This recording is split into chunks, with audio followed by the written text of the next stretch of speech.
Good afternoon, students.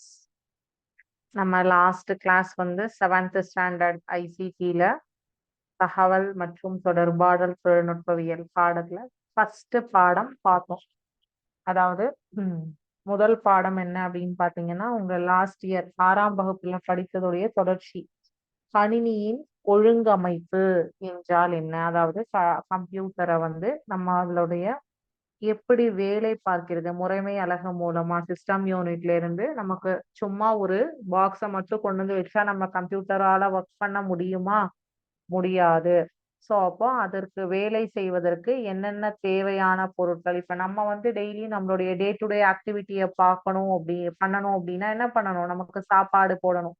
நம்ம சாப்பிட்டாதானே நம்மளால ஒரு வேலையை நம்ம ப்ராப்பரா பண்ண முடியும். சாப்பிடணும், தண்ணி குடிக்கணும், அந்த மாதிரி நமக்கு ஒரு மனிதனுக்கு எப்படி நம்மளுடைய உடம்பிற்கு ஒரு ஆயுதம், நம்ம வண்டி வச்சிருக்கோம், பைக் வச்சிருக்கோம், கார் வச்சிருக்கோம், அதெல்லாம் இயங்கணும்னா என்ன பண்றோம்? பெட்ரோல்.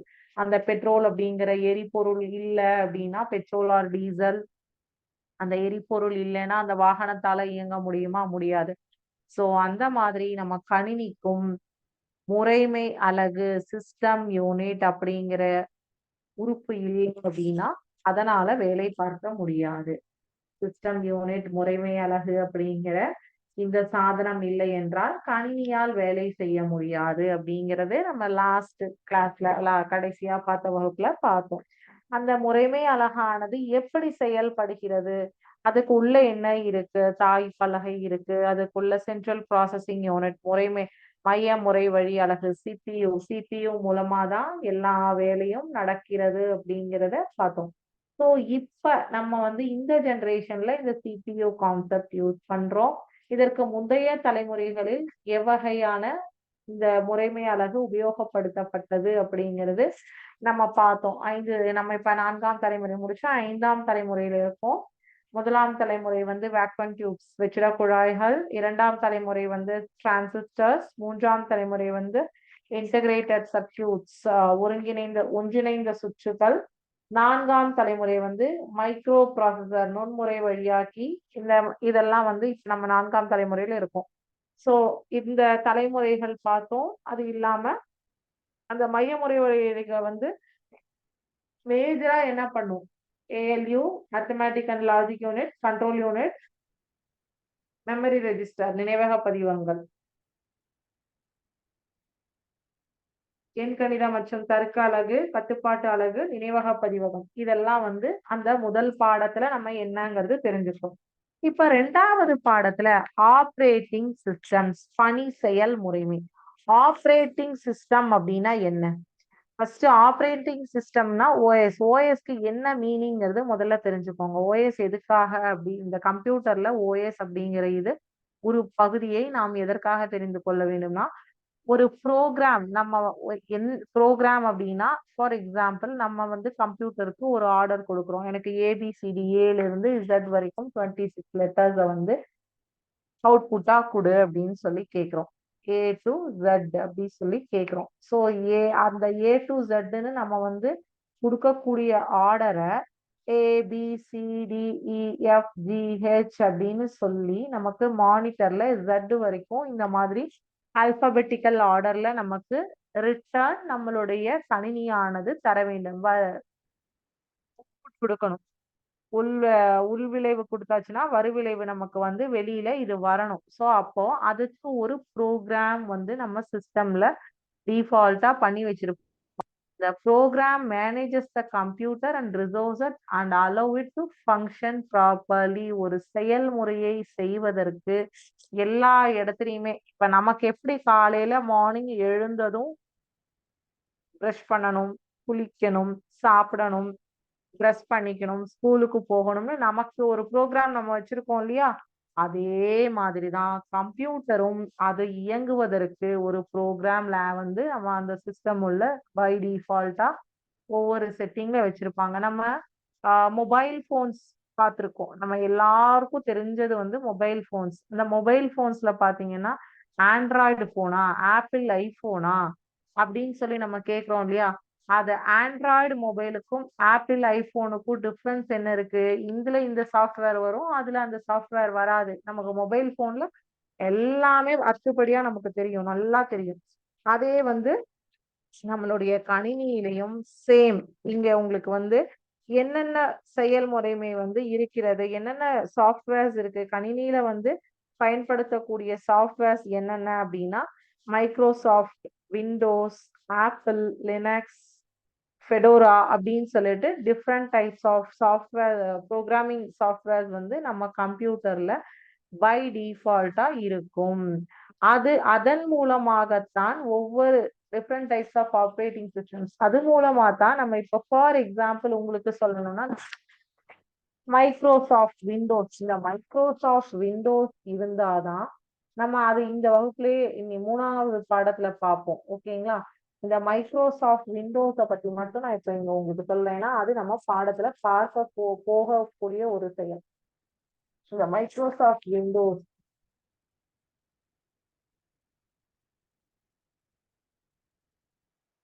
இந்த விண்டோஸ்ல தான் வந்து பாத்தீங்கன்னா இதுக்கு கீழே வந்து மைக்ரோசாஃப்ட் ஆஃபீஸ்ன்னு இருக்கும். இந்த ஆஃபீஸ்ல தான் வந்து Word document, Excel, PowerPoint உங்களுக்கு அந்த விண்டோஸ் ஆஃபீஸ் அப்படிங்கிறதுக்கு கீழே ஒரு பல வகையான இது இருக்கும், சாஃப்ட்வேர்ஸ் இருக்கும். அதுல வந்து வேர்ட் டாக்குமெண்ட் அப்படின்னு மைக்ரோசாஃப்ட் வேர்ட் அப்படின்னு இருக்கும். அந்த மைக்ரோசாஃப்ட் வேர்ட் அப்படிங்கிறதுல தான் வந்து நீங்க எந்த ஒரு செயலையும் டேட்டா தரவுகளையும் இன்புட் உள்ளீடு செய்து அதற்கு என்ன நீங்க கமாண்ட் கொடுக்குறீங்களோ அந்த கமாண்ட்க்கு ஏத்த மாதிரி அது ஒர்க் பண்ணும். வடிவிலேயே உங்களுக்கு அவுட்புட்டை தரும். அதே மாதிரி எக்ஸல்ல கால்குலேஷன்ஸ், கணித செயல்கள் எல்லாமே அங்க எக்ஸல்ல போடலாம். பவர் பாயிண்ட் அப்படிங்கிறதுல வந்து பாத்தீங்கன்னா உங்களுக்கு தேவையான வந்து அனிமேஷன் எஃபெக்ட்ல இருக்கிற நீங்க மொபைல் போன்ல பண்றதெல்லாம் இங்க பண்ண முடியும் பவர் பாயிண்ட்ல. ஸோ இந்த மாதிரி வந்து ஆப்ரேட்டிங் சிஸ்டம்ஸ், பல்வேறு வகை பணி செயல்முறைமைகள், different types of operating systems. First இந்த பணி செயல்முறை ஆப்ரேட்டிங் சிஸ்டம் அப்படிங்கிறது வந்து முதல்ல ஒரு எப்படி சொல்றது, நம்ம ரொம்ப ஈஸியா எளிதாக தொடர்பு படுத்துவதற்கும் பயனர் இடைமுகம் யூசர் இன்டர்ஃபேஸை வந்து அது முதல்ல கொடுக்கும். யூசர் இன்டர்ஃபேஸ் இருந்தாதான் உங்களால அதை வேலை பண்ண முடியும். இப்ப நீங்களாகவே வந்து ஒரு வேர்ட் டாக்குமெண்ட் ஓபன் பண்ணி உங்களுடைய லேப்ல, கம்ப்யூட்டர் லேப்ல ஒர்க் பண்ண முடியும். அந்த மாதிரி யூசர் இன்டர்ஃபேஸ் இருக்கும். ஓகே. அதுக்கப்புறம் மையமுறை வழி அலகின் தொழிலை கட்டுப்படுத்துகின்றது. இது என்ன பண்ணுது? மையமுறை வழி அலகின் தொழிலை கட்டுப்படுத்தும். இந்த ஓஎஸ் தான் வந்து controls the function of the CPU. அப்புறம் மேனேஜஸ் த கம்ப்யூட்டர் மெமரி. அந்த ஓஎஸ் வந்து எந்த டைப் ஆஃப் ஆப்ரேட்டிங் சிஸ்டம் பணி செயல்முறைமை இருக்கோ அதற்கு ஏற்றவாறு தான் நம்ம கணினியினுடைய வேகமானது இருக்கும். ஓஎஸ் மாறும்போது அதனுடைய ஃபாஸ்ட், நீங்க மொபைல் போன்ஸ்ல இதெல்லாம் ரொம்ப நார்மலா கேள்விப்பட்டிருப்பீங்க. நீங்க ஆண்ட்ராய்டு போனீங்கன்னா ஃபாஸ்டா இருக்கும், ஐபோன் போனீங்கன்னா கொஞ்சம் வந்து ஸ்லோவா இருக்கும், ஆப்பிள் எடுத்தீங்கன்னா நல்லா இருக்கும். அதுலயே ஆண்ட்ராய்டு போன்ல வந்து சாம்சங் மாடல்ல இந்த மாடல் போங்க பெஸ்டா இருக்கும், A4 மாடல் போங்க, வைவோ போங்க இது பெஸ்டா இருக்கும். இதுல வந்து இப்ப இது இருக்கிற கரண்ட்ல இருக்கிற இதெல்லாமே ப்ரோக்ராம்ஸ் எல்லாமே யூஸ் பண்ணியிருக்காங்க. இந்த மாதிரி வந்து உங்களுக்கு கம்ப்யூட்டரும் சேம் லைக் என்ன, இது கணினியினுடைய சைஸ் வந்து பெருசா இருக்கு, உங்க மொபைல் போனோட சைஸ் வந்து உங்களுடைய கையில வச்சுக்கிற மாதிரி இருக்கு.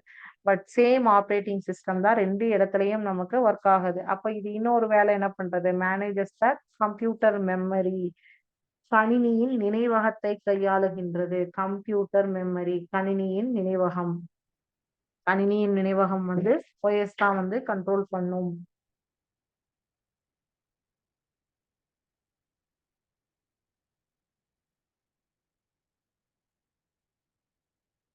Computer memory. அப்புறம் தேக்கக சாதனங்களின் தொழில்கள், ஸ்டோரேஜ் டிவைஸ் உடைய ஒர்க்கை வந்து controls activities of storage device. தேக்கக சாதனங்கள் என்னென்ன அப்படிங்கிறது இப்ப வரக்கூடிய அப்கமிங் இந்த லெசன்லயே தான் பார்க்க போறோம். அப்புறம் ஆல்ரெடி நம்ம 6th ஸ்டாண்டர்ட்ல படிச்சுட்டோம் தேக்கக சாதனங்கள்லாம் என்னன்னு. பட் இந்த வகுப்புல இன்னும் கொஞ்சம் எலாபரேட்டா பார்க்க போறோம். அப்புறம் கோப்புகள் அப்படின்னா ஃபைல்ஸ் அண்ட் ஃபோல்டர்ஸ். கோப்புகள் அப்படின்னா ஃபைல்ஸ், ஃபோல்டர்ஸ்னா கோப்புரைகள். இந்த வார்த்தைகள் எல்லாம் முக்கியமா தெரிஞ்சு வச்சுக்கோங்க. Files and folders. இந்த ஃபைல்ஸ் அண்ட் ஃபோல்டர்ஸ் நம்ம ஒரு விஷயம் வந்து பண்றோம். இன்னைக்கு நீங்க வந்து இங்கிலீஷ்ல ஒரு உங்களுடைய வேர்ட் டாக்குமெண்ட்ல டைப் பண்றீங்க. அந்த எஸ்ஏவை சேவ் பண்ணணும். ஓகே, ஆப்பிள் எஸ்ஏ அப்படின்னு சொல்லி வச்சுக்கோங்க. அந்த எஸ்ஏ உடைய நேம் வந்து ஆப்பிள் எஸ்ஏ அப்படின்னா அதை நீங்க ஆப்பிள் எஸ்ஏ அப்படிங்கிற நேம்ல வந்து சேவ் பண்றீங்க அப்படின்னு வச்சுக்கோங்க. நம்ம ஒரு பேராகிராஃப் கொஸ்டின் ஏதோ ஒண்ணு வந்து நம்ம டைப் பண்ணியிருக்கோம், அதை சேவ் பண்றோம். அதை தான் வந்து சேவ் பண்றதை தான் ஃபைல் அப்படின்னு சொல்லுவோம். அந்த ஃபைலை கொண்டு போய் வேற ஒரு ஃபோல்டர், அது எல்லாமே நான் இப்போ உங்களுக்கு வரக்கூடிய கிளாஸ்ல இருக்கு, லைவாவே காட்டுறேன். ஃபோல்டருக்குள்ள 7th ஸ்டாண்டர்ட் ஐசிடி பேப்பருடைய கான்செப்ட் எல்லாம் வந்து நான் ஒவ்வொன்றா வேர்ட் டாக்குமெண்ட் டைப் பண்ணி இந்த ஃபோல்டர்ல சேவ் பண்ணி வைக்கிறேன். ஸோ இதை என்ன பண்ணுது, கோப்புகள் மற்றும் கோப்புரைகளை பராமரிப்பதற்கான பணியையும் இந்த பணி செயல்முறைமையானது செய்கிறது. அப்புறம் உங்களுடைய user name and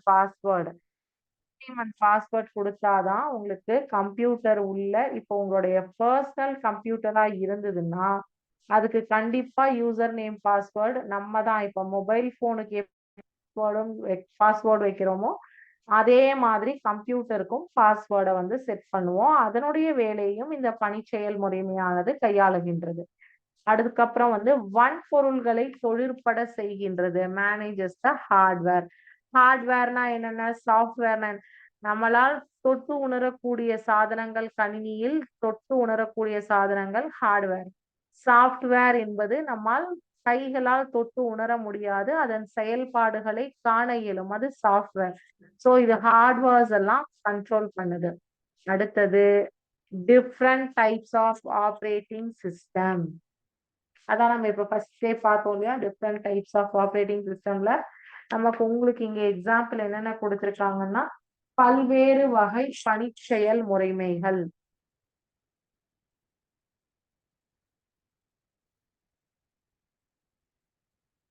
Different types of operating systems some examples for operating system used in computers என்னென்ன, Microsoft DOS, MS DOS, Microsoft Windows, Apple or Mac OS operating system produced using Linux, Fedora, Ubuntu and Android. இது வந்து mobile phones, Android used in smart mobile phones, iOS or iPhone OS used in Apple mobile phones such as iPhone, iPad, iPod, and BlackBerry OS used in BlackBerry mobile phones, Windows mobile OS used in mobile phones like Lumia, HTC.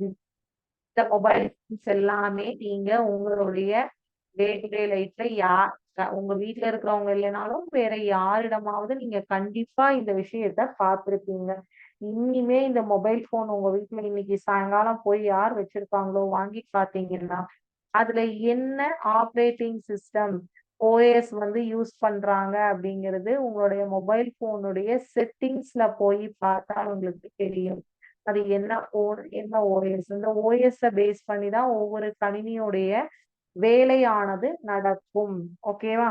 So பல்வேறு வகை பணி செயல்முறைமைகளுக்கு உதாரணங்கள் தருக அப்படின்னா, கணினிகளில் பயன்படுத்தப்படும் பணி செயல்முறைகளுக்கு ஒரு 4 உதாரணம் நம்ம புக்லயே கொடுத்திருக்காங்க. சேம் ஸ்மார்ட் போன்ல சூட்டிகை தொலைபேசிகளில் பயன்படுத்தப்படும் பணி செயல்முறைமைகளுக்கு சில உதாரணங்கள் கொடுத்திருக்காங்க. ஸோ அது எல்லாமே வந்து நீங்க எக்ஸாம்பிள்ஸ்க்கு யூஸ் பண்ணிக்கலாம். அடுத்தது கணினி சேக்கக சாதனங்கள், ஸ்டோரேஜ் டிவைசஸ்.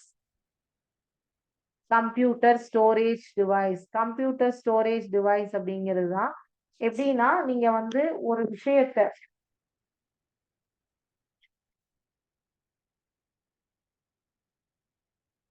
நம்ம ஆல்ரெடி இன்டர்னல் ஸ்டோரேஜ் இருக்கும். ஓகே,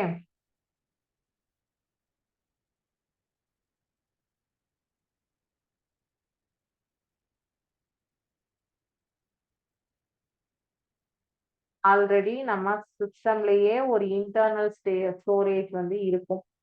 ஓகே, அது இல்லாம நம்ம வந்து வேற எந்தெந்த வடிவத்துல எல்லாம் இந்த ஸ்டோரேஜஸ் வந்து பண்ண முடியும்? ஆவணங்கள், படங்கள், காணொளிகள், அசையும் உறுத்தல், குரல், ஒலி என பல்வேறுபட்ட விதங்களில் தரவுகளும் தகவல்களும் உள்ளன. அத்தரவுகளையும் தகவல்களையும் கணினி தேக்கக சாதனங்களில் தேக்கி வைக்கலாம். இவ்வாறே கணினிக்கு அறிவுறுத்தல்களை வழங்கும் செய்நிரல்களையும் தேக்கி வைக்கலாம். எப்படின்னா நமக்கு different types, not only documents மட்டும் வந்து நமக்கு கிடையாது. நம்ம வந்து டாக்குமெண்ட்ஸ் மட்டும் நமக்கு கிடையாது. சாங்ஸ், வீடியோஸ், மூவிஸ், அப்புறம் வந்து இந்த பணிச்செயல் முறைமைகள், ஆப்ரேட்டிங் சிஸ்டம்ஸ் உடைய download documents, photos, voice and sounds, இது எல்லாமே நம்மளால சேவ் பண்ணி வைக்க முடியும். ஒரே நிமிஷம்.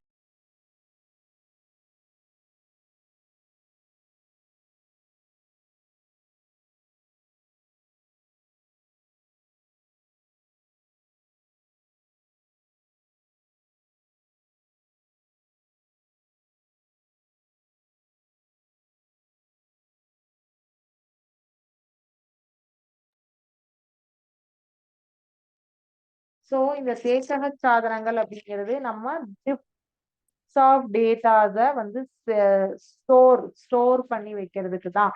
இப்ப மொபைல் போன்ல நீங்க வந்து நிறைய போட்டோஸ் எடுப்பீங்க.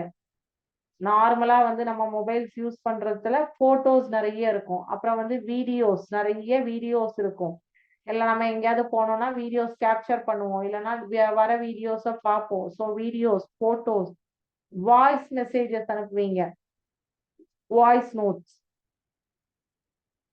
ஆடியோஸ், நமக்கு அதுக்கு ரிப்ளை ஆடியோஸ் வரும். சோ இந்த மாதிரி எல்லா வகையான தரவுகளையும் தகவல்களையும் சேகரித்து வைக்க முடியும் நம்மளுடைய கம்ப்யூட்டர்ல. Data and information are different forms such as documents, photos, videos, animations, voice and sounds. The data and information can be stored in computer storage device. Similarly, computer programs which give instruction to computer can be stored too. அதாவது நம்ம வந்து அந்த விஷயங்களை நம்மளுடைய internal ஸ்டோரேஜ்ல save பண்ணி வச்சுக்கிறதுக்கு நமக்கு அது ஆர்டர் கொடுக்கும். அந்த பணிச்செயல் முறைமையானது ஆர்டர் கொடுக்கும். ஸோ அப்போ வந்து எல்லா விஷயங்களும் சேவ் பண்ணி வைக்கும். நம்மளுடைய இன்டர்னல் ஸ்டோரேஜ்ல நமக்கு ஸ்டோரேஜ் ஸ்பேஸ் முடிஞ்சிடுச்சுன்னா தான் நம்ம எக்ஸ்டர்னல் ஸ்டோரேஜே வந்து போவோம். நம்ம எக்ஸ்டர்னல் ஸ்டோரேஜ்ங்கிறது மொபைல் போன்ல வந்து மெமரி கார்டு இவ்வளோண்டு ஒரு சிப் மாதிரி இருக்கும்.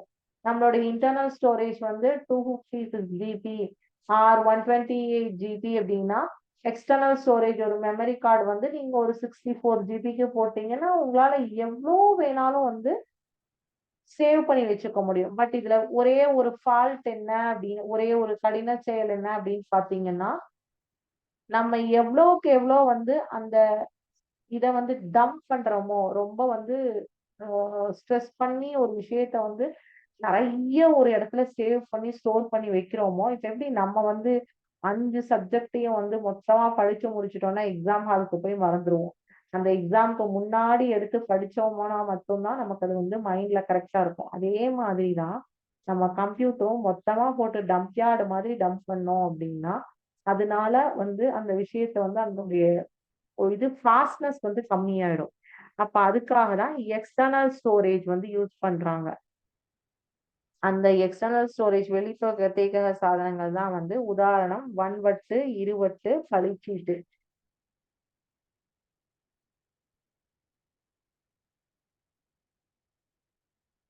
கணினி தேக்கக சாதனங்களை அவற்றின் உற்பத்திக்கு பயன்படுத்தப்பட்டுள்ள தொழில்நுட்பவியலுக்கு ஏற்ப சில பகுதிகளாக பிரிக்கலாம். அவை காந்த ஊடக சாதனங்கள்,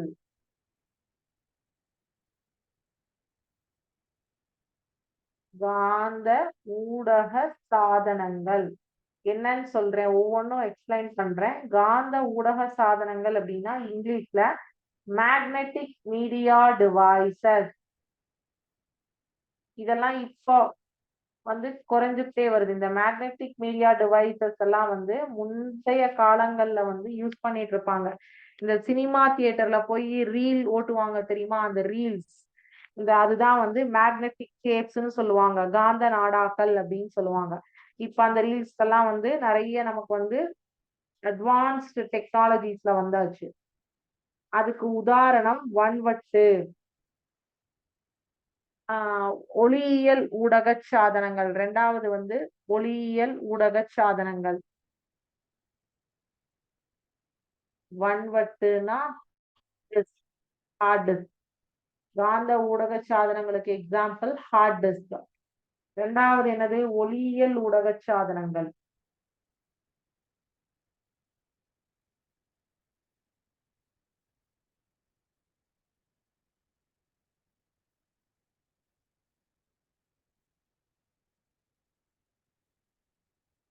ஒளியியல் ஊடக சாதனங்கள் வந்து ஆப்டிக்கல் மீடியா டிவைஸ் அப்படின்னு சொல்லுவோம். இதெல்லாம் நல்லா தெரிஞ்சுக்கோங்க.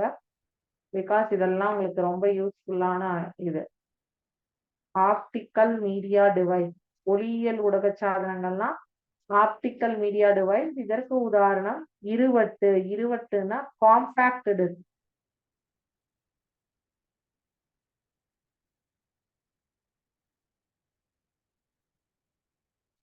திண்மநிலை ஊடக சாதனங்கள் சாலிட் ஸ்டேட் மீடியா டிவைஸ். அது வந்து ஃபிளாஷ் மெமரி அப்படின்னு சொல்லுவோம்.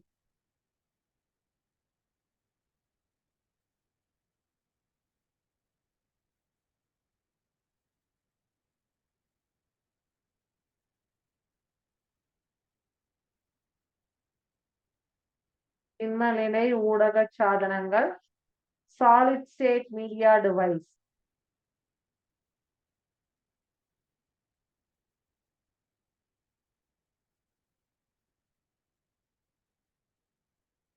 ஃபிளாஷ் மெமரி, பளிச்சீட்டு நினைவகம் அப்படின்னு சொல்லுவாங்க. Flash memory.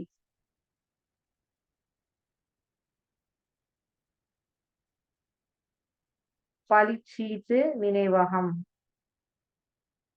கணினி தேக்கக சாதனங்களை அவற்றின் உற்பத்திக்கு பயன்படுத்தப்பட்டுள்ள தொழில்நுட்பவியலுக்கு ஏற்ப சில பகுதிகளாக பிரிக்கலாம். அவை காந்த ஊடக சாதனங்கள், மேக்னெட்டிக் மீடியா டிவைஸ், அதற்கு எக்ஸாம்பிள் ஹார்ட் டிஸ்க். ஒளியியல் ஊடக சாதனங்கள், ஆப்டிக்கல் மீடியா டிவைஸ், அதற்கு எக்ஸாம்பிள் இருவட்டு, compact disk. Solid state media device, அதுக்கு எக்ஸாம்பிள் வந்து திண்மநிலை ஊடக சாதனங்கள். ஃபிளாஷ் மெமரிக்கு எக்ஸாம்பிள் வந்து பென்டிரைவ். ஓகேவா? ஸோ உங்களுக்கு ஒவ்வொன்றுத்துக்கும் எக்ஸாம்பிளோட நான் உங்களுக்கு எக்ஸ்பிளைன் பண்றேன். ஸோ அப்போ உங்களுக்கு ஈஸியா இருக்கும்.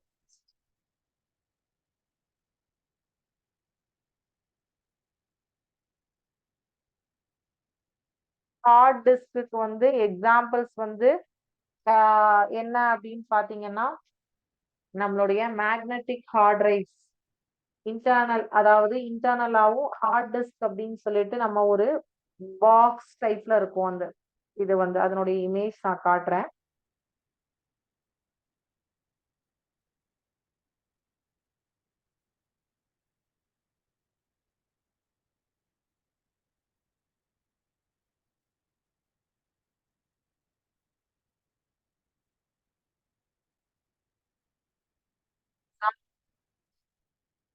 Example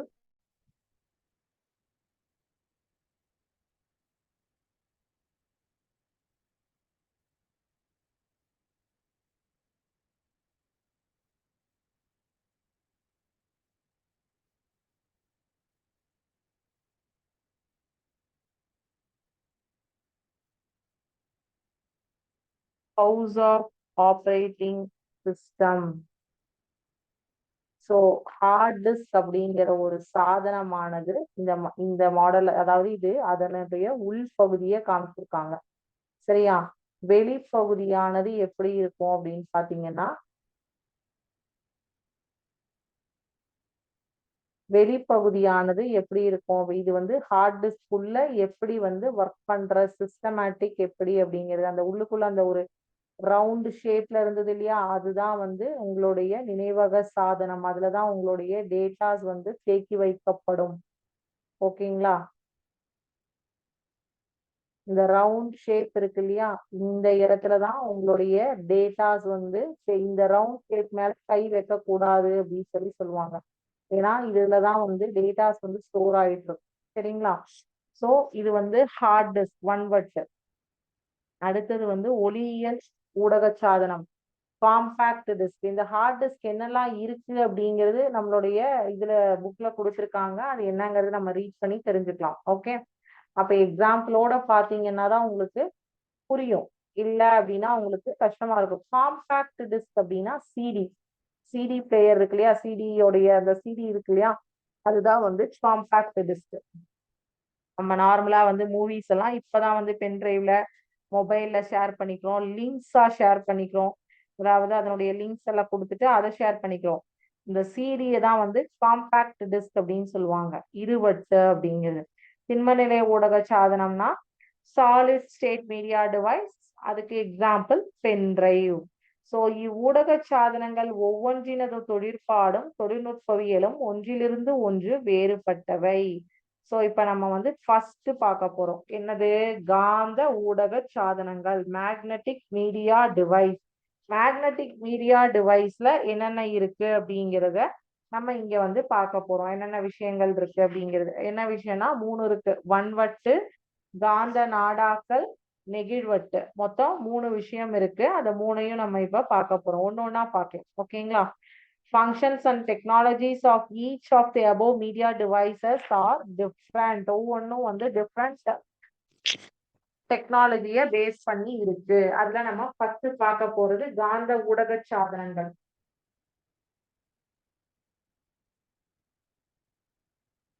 magnetic media device.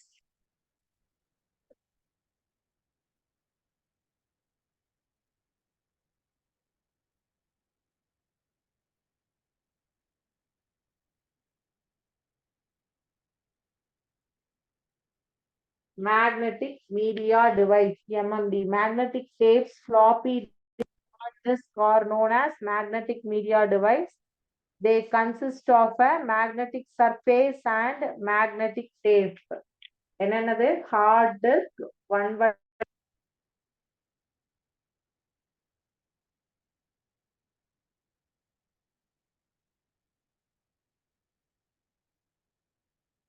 magnetic tapes,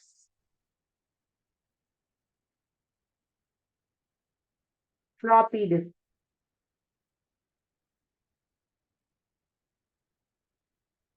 so நெகிழ்வட்டு, ஃப்ளாப்பி டிஸ்க்னா நெகிழ்வட்டு. எல்லாத்துக்கும் ஆங்கில வார்த்தைகள் தெரிஞ்சுக்கோங்க. நெகிழ்வட்டு, காந்த நாடா,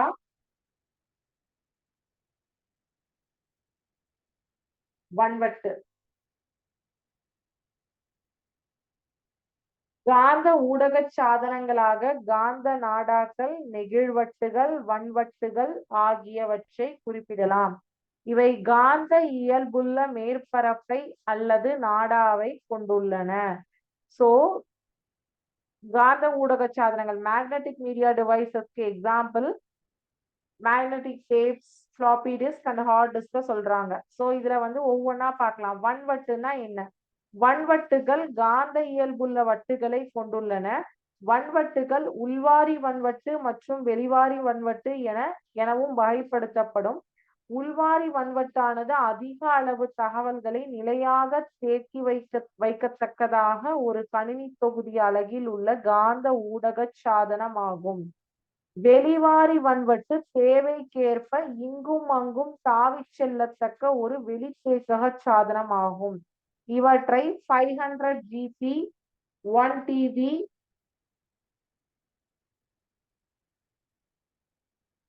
2 TB என்றவாறு பல்வேறு கொள்திறன்களில் வகைப்படுத்தலாம். அதாவது நம்மளுடைய மொபைல்ஸ்ல எப்படி வந்து இது கொடுக்குறோமோ அதே மாதிரிதான் டிபி அப்படின்னா டெராபைட், டிபி அப்படின்னா டெராபைட்.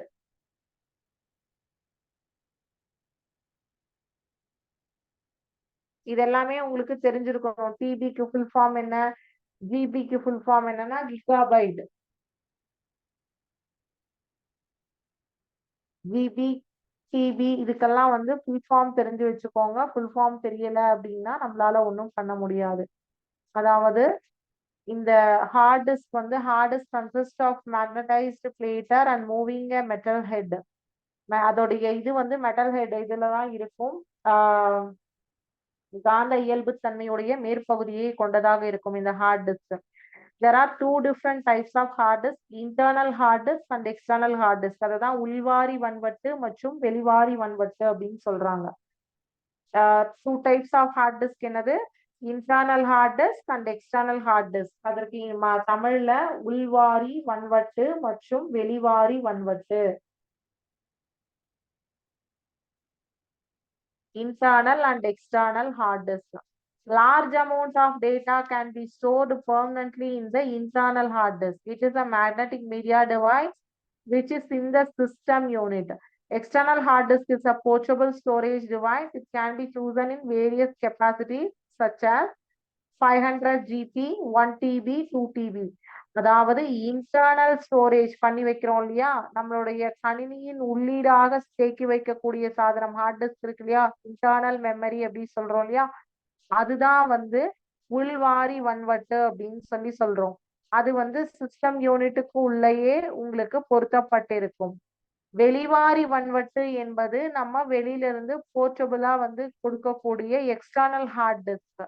அந்த டேட்டா கேபிள் மூலமா கனெக்ட் பண்ணுவோம். கனெக்ட் பண்ணி அதுல இருந்து நம்ம கம்ப்யூட்டர் கணினியில இருந்து தேவையான விஷயங்களை காப்பி பேஸ்ட் பண்ணி, அதாவது எடுத்து அதனுடைய தரவுகளை இந்த வெளிவாரி வன்வட்டில் சேமித்து வைக்க முடியும். இந்த வெளிவாரி வன்வட்டின் சேமிப்பு தன்மை தான் அந்த 500 GB, 1 TB, 2 TB நம்ம எத்தனை சைஸ் சூஸ் பண்றோமோ அதுக்கு தகுந்த மாதிரி ஹார்ட் டிஸ்கோட சைஸ் மாறாது, அதனுடைய ஸ்டோரேஜ் சைஸ் கெப்பாசிட்டி, தேக்கக கெப்பாசிட்டி வந்து மாறும். ஓகேவா? அப்ப அதுல இவ்வளவு வந்து டேட்டாஸ் வச்சுக்க முடியும், இவ்வளவு டேட்டாஸ் தான் வச்சுக்க முடியும் அப்படிங்கறது நம்மளால சொல்ல முடியும்.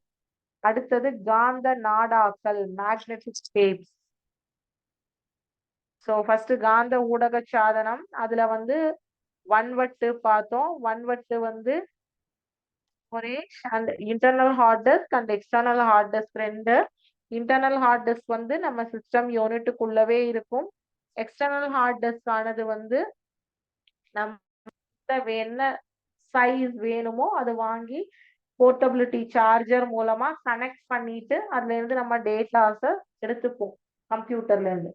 ஸோ ரெண்டாவது வந்து இப்போ ஹார்ட் டிஸ்க் பார்த்துட்டோம். காந்த ஊடக சாதனங்கள்லாம் ஹார்ட் டிஸ்க் வன்வட்டு பார்த்தாச்சு.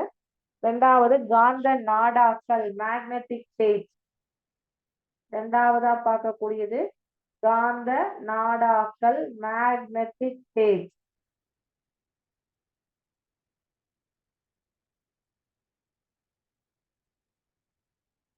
Magnetic tapes. இந்த மேக்னெட்டிக் டேப்ஸ் அப்படிங்கிறது வந்து ஒரு தின் பிளாஸ்டிக் டேப். அது வந்து ஒரு மேக்னெட்டிக் சப்ஸ்டன்ஸால கவர் ஆயிருக்கும். ஓகேவா? இது எதுக்காக உபயோகப்படுத்துவோம் அப்படின்னா recording sounds, images and computer data. முதல்ல இது அதிகபட்சமா யூஸ் பண்ணிட்டு இருந்தோம் முந்தைய காலங்கள்ல. இப்ப அதனுடைய தேவைகள் குறைந்து விட்டது. காந்த நாடா என்பது காந்த திரவியத்தினால் மூடப்பட்ட ஒரு மெல்லிய பிளாஸ்டிக் நாடாவாகும். அதில் ஒளி, உருக்கள், கணினி தரவுகள் ஆகியவற்றை தேக்கி வைத்துக் கொள்ளலாம். முன்னர் அதிக அளவில் பயன்படுத்தப்பட்ட காந்த நாடாவின் பயன்பாடானது இப்போது மிகவும் குறைந்துள்ளது. இந்த காந்த நாடாங்கிறதெல்லாம் அந்த காலத்துல வந்து ரொம்ப ஃபேமஸா யூஸ் பண்ணிட்டு இருந்தாங்க. பட் இப்ப நமக்கு வந்து ஸ்டோர் பண்ணி வச்சுக்கிறதுக்கோ ரெக்கார்ட் பண்றதுக்கோ இந்த காந்த நாடாவுடைய தேவையெல்லாம் கிடையாது. நமக்கு ரெக்கார்ட் பண்றதுக்கு இப்ப வந்து வாய்ஸ் ரெக்கார்டர்ஸ்க்கு நிறைய அப்ளிகேஷன்ஸ் வந்தாச்சு. ஸோ அதனால இந்த காந்த நாடாக்களின் பயன்பாடுகள் எல்லாம் தேவை கிடையாது. நெகிழ்வட்டு, ஃபிளாப்பி டிஸ்க். அடுத்தது ஆனா இந்த காந்த நாடாவானது காந்த திரவியத்தினால் சூழப்பட்டிருக்கும்.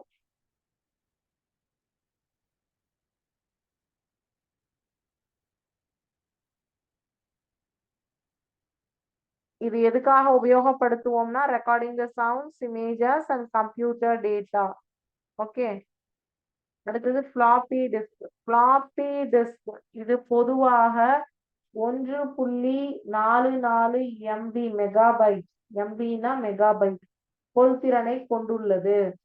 எனவே ஒரு குறிப்பிட்ட அளவிலான கோப்புகளை தன்னகத்தே தேக்கி வைத்துக் கொள்ளக்கூடியது. நெகிழ்வட்டு ஒரு வெளித்தேக்கக சாதனம் ஆகையால் அது தரவுகளை அங்கும் இங்கும் தாவிச் செல்வதற்கு பயன்படுத்தப்படுகின்றது. எனினும் இதன் பயன்பாடும் தற்போது குறைந்துள்ளது.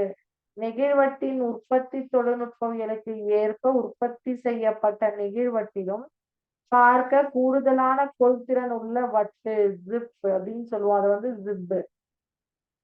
ஜிப் டிஸ்க் ஜிப் வட்டு அப்படின்னு சொல்லுவோம். போன்ற வட்டுகளும் இப்போது பயன்படுத்தப்படுகின்றன. எனினும் இவையும் பயன்பாட்டில் அரிதாகவே காணப்படுகிறது. Floppy disk is a magnetic media device that can be used to store small files. It contains the capacity of 1.44 MB. It is used to carry data because it is an external storage device, but it has become obsolete. At present, there are disks which are produced by using same technology used to produce the floppy disk, such as zip disk and ZAS disk. The capacity of these disks is greater than the floppy disk, but they are not used often.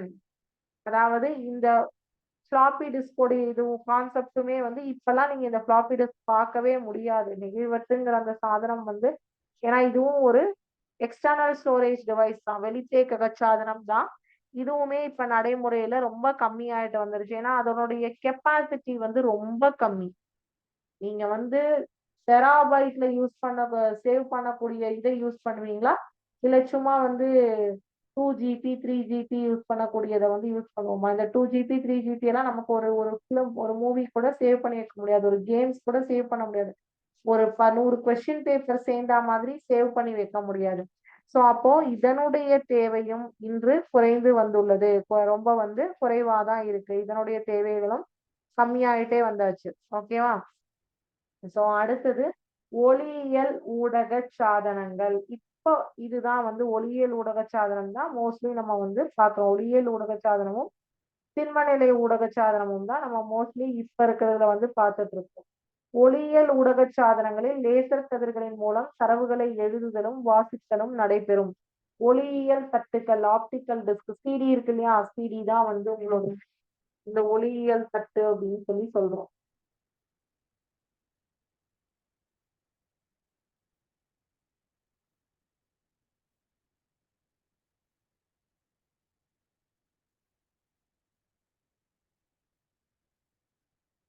ஒளியியல் ஊடக சாதனங்கள்.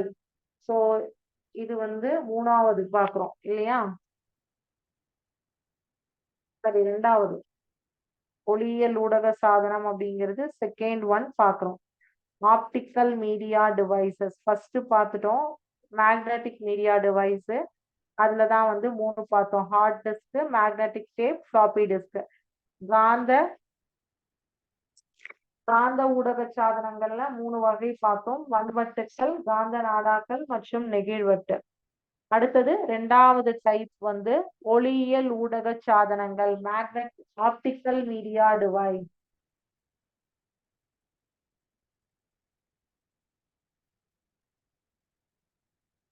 Optical media device இதற்கு example CD, வேற எதுவுமே கிடையாது. Best example CD, compact disk, இருவட்டுகள் அப்படின்னு சொல்லுவோம்.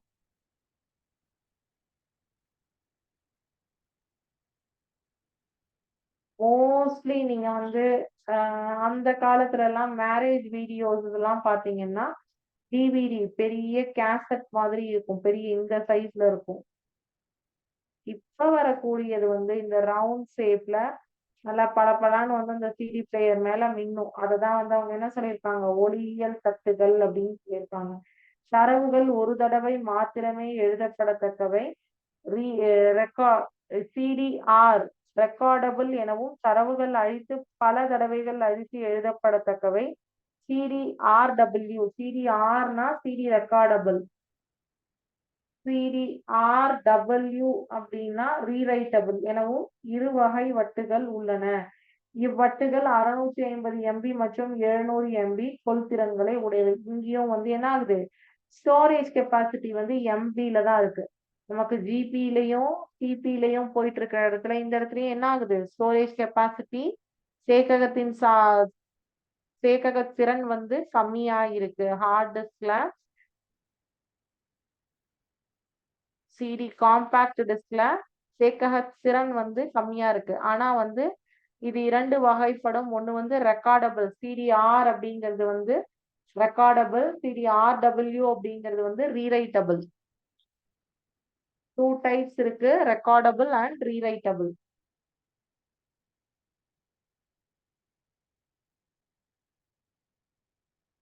சிடிஆர்னா ரெக்கார்டபிள், சிடிஆர்டபிள்யூனா ரீரைட்டபிள்.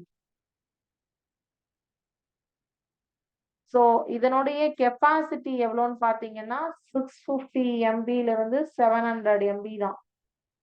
இதனுடைய கெப்பாசிட்டியும் குறைவானது. ஓகே, சிடியா ஏன் இதெல்லாம் வந்து போய் போய் அடுத்தடுத்தது வராங்கங்கிறதுக்கு தான் இது சொல்லியிருக்காங்க. சிடியோடையதும் கம்மி. அடுத்தது டிவிடி, டிஜிட்டல் வெர்சடைல் டிஸ்க், இலக்க முறை பல்திறவாற்றல் வட்டுகள். ஓகே, டிஜிட்டல் இதுலயே ஒளியியல் ஊடக சாதனங்கள்ல முதல் வந்து ஆப்டிக்கல் மீடியா டிவைஸ்ல ஃபர்ஸ்ட் ஒன் வந்து சிடி காம்பாக்ட் டிஸ்க் பார்த்தோம். இது வந்து இரண்டு டைப்ஸ் இருக்கு இதுல, CD recordable and CD rewritable. மாற்றி அமைக்கக்கூடியவை, அழித்து பல தடவைகள் அழித்து எழுதப்படத்தக்கவை மற்றும் மாற்றி அமைக்கக்கூடியவை. ரெண்டுமே வந்துதான் ரெக்கார்டபிள் அண்ட் ரீரைட்டபிள். ரெண்டாவது இதுல எக்ஸாம்பிள் என்ன கொடுத்திருக்காங்க, டிவிடி, இலக்க முறை பல்திறவாற்றல் வட்டுகள். DVD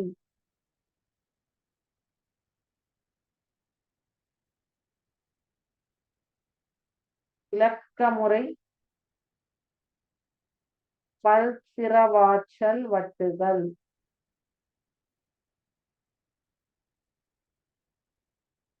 DVD digital versatile disk.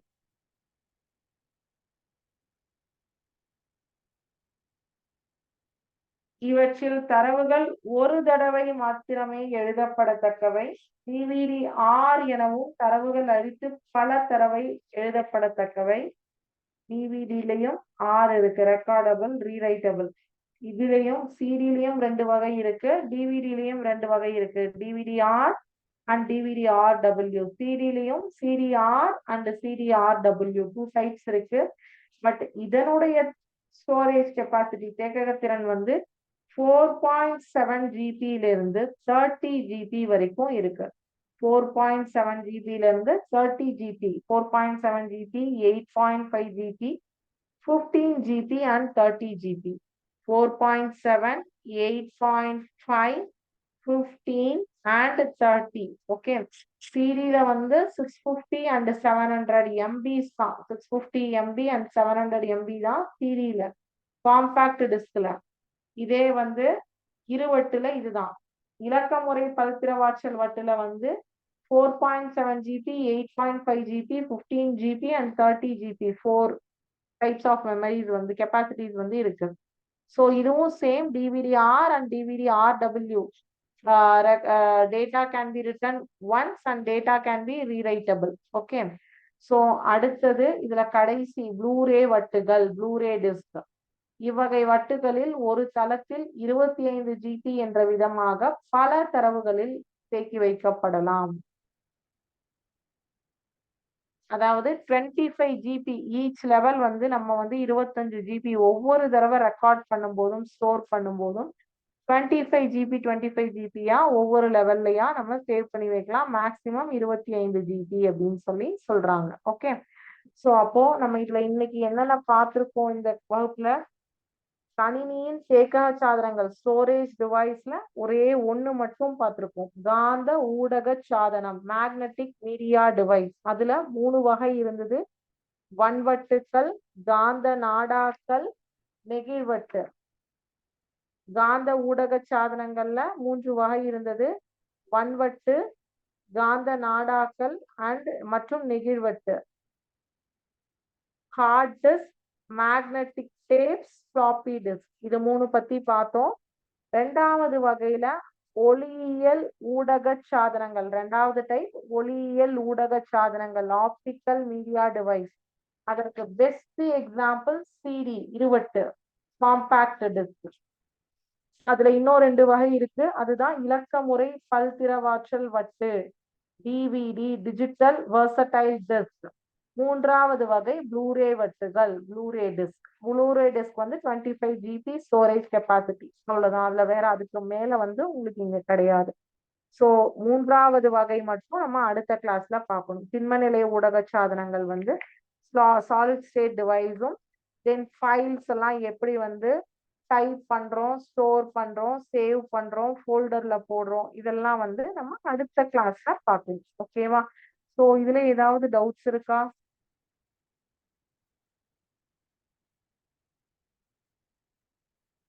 Okay.